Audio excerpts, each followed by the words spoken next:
रानीपुरा गांव में एक राजू नाम का लकड़हारा रहता था। वह बहुत ही मेहनती व्यक्ति था।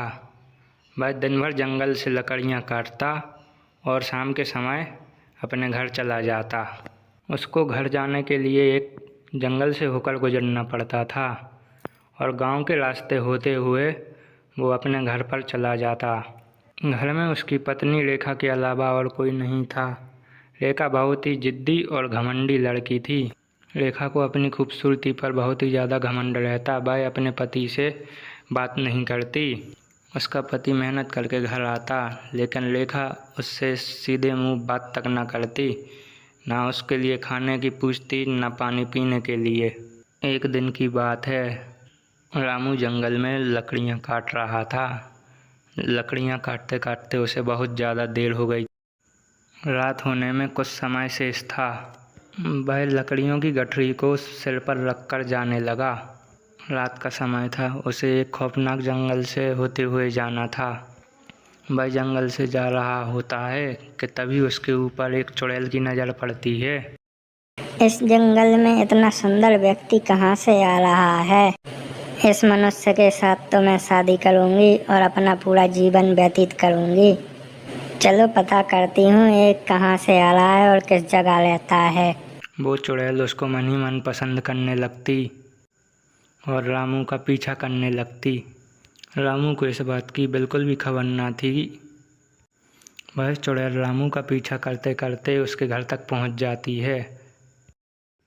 रामू अपने घर के अंदर चला जाता। चुड़ैल एक खिड़की के पास खड़े होकर सब कुछ देखने लगती। रामू अपनी पत्नी रेखा से बात करने की कोशिश करता। सुनो, आज खाने में क्या बनाया है? कुछ नहीं बनाया खाने में। लेकिन क्यों? मैं आपकी नौकर नहीं हूँ। अगर आपको भूख लगी है तो आप खुद खाना बना लीजिए। इतना सुनकर रामू बहुत दुखी हो जाता और वह उस रात भूखा ही सो जाता। चुड़ैल को ये सब देखकर रामू के लिए बहुत बुरा लगता। वह रामू की पत्नी को सबक सिखाने के बारे में सोचती और वापस जाकर जंगल में चली जाती। रोज की तरह रामू फिर से जंगल में लकड़ियां काटने के लिए जाता है। जैसे ही रामू जंगल के बीचों बीच से होकर गुजरता है, तब चुड़ैल उसे देख लेती। तब चुड़ैल रामू के घर के पास आती और घर के अंदर चली जाती। जैसे ही रामू की पत्नी चुड़ैल को देखती तो वो तुरंत ज़मीन पर गिर जाती और बेहोश हो जाती।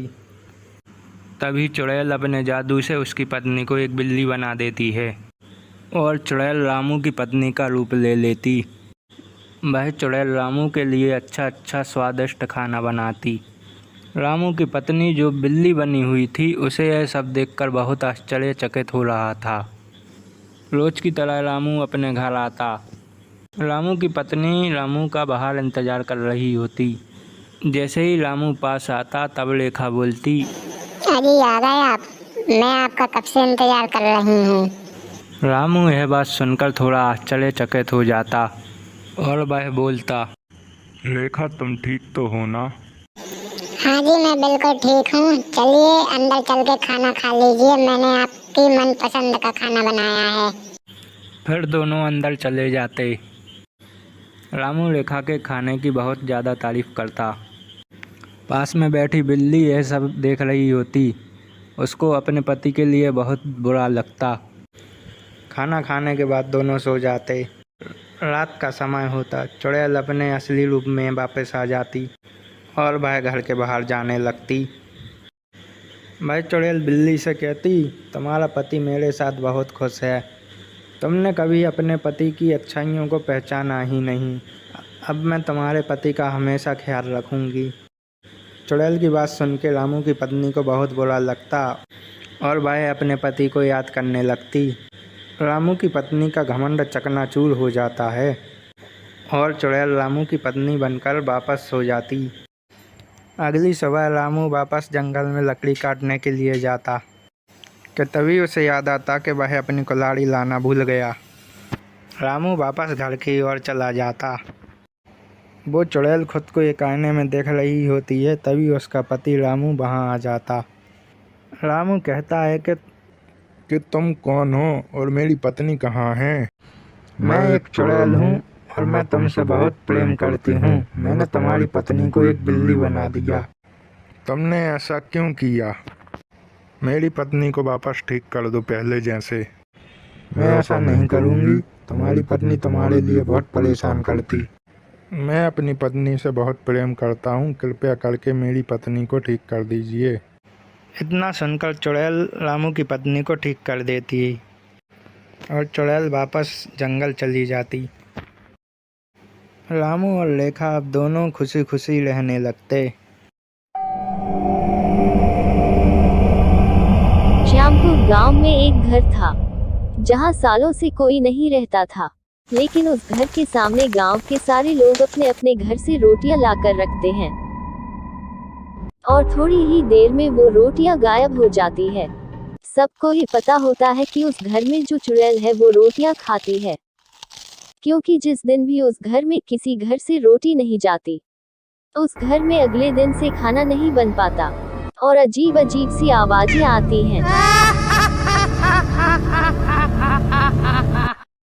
एक दिन एक परिवार गांव में नया आता है।